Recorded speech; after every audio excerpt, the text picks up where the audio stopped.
Okay, today we're starting with the head thrust test. Is to test for vestibular hypofunction. So I just want the patient to be sitting at the edge of the bed. I'm gonna bring their head into 30 degrees of flexion. I want your eyes to stay fixed on my nose the entire time. So I'm gonna bring them into the right, bring them back, left, and bring them back. So we're looking for saccadic movements back to the target. And when I'm going right and then bringing them quickly back left, then I'm testing his left ear, and then from the left, bringing it back right, I'm testing the right ear. So the next test we're gonna do is the Dix-Hallpike test. It's for posterior canal BPPV. So I'm gonna start testing the right side first. So in order to test the right side, I'm gonna bring the patient into a long sitting position, go into 30 degrees extension, and turn the head to the right 45 degrees. I'm gonna instruct the patient, go ahead and hold on to my forearms for me. And I want you to look at my nose the entire time I drop you back. Ready? 1, 2, 3.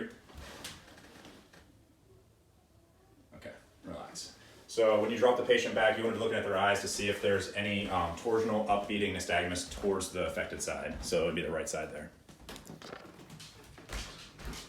Okay, now we're going to be using the modified Epley maneuver to treat the posterior canal BPPV. So we're saying that the right side was the affected side, so it's right posterior canal.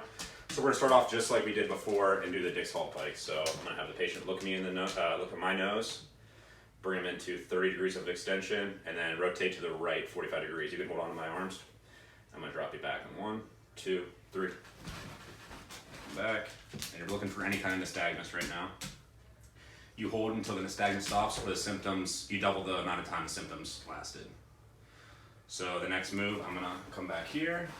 I'm going to rotate his head a total of 90 degrees, so from right 45 degrees to left 45 degrees. We're holding for the same amount of time that I just described. All right, I want you to roll over on your left side, and when you do so, I want you to keep your chin tucked towards your left shoulder. So go ahead and roll over to your left side for me. Okay, we're going to hold that. And then the last step of this maneuver, we're going to sit up and we're going to face that wall. And I want you to keep your chin tucked the whole time, so I'll help you sit up. 1, 2, 3. Keep it tucked. Good. And then come back, look straight.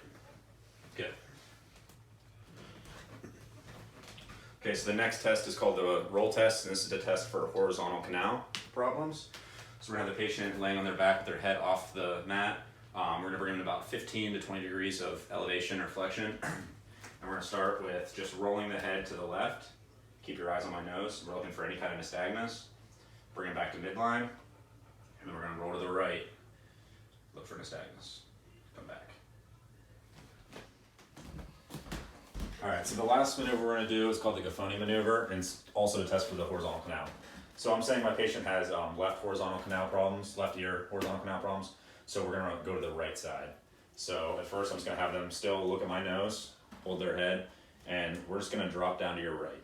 No, your whole body, sorry. So ready? 1, 2, 3, go. And just hold this neutral head position. So we hold this position 1 minute after the nystagmus stops. So let's say the nystagmus stopped, we waited 60 seconds. The next movement is to bring their head into 45 degrees, looking down into the table or the bed. So this maneuver, this part of the maneuver stays for 2 minutes. And then we're just gonna bring them slowly back up into sitting. Keep your chin tucked in that right shoulder. And then come ahead and bring your head back. So a positive test would just be nystagmus during that.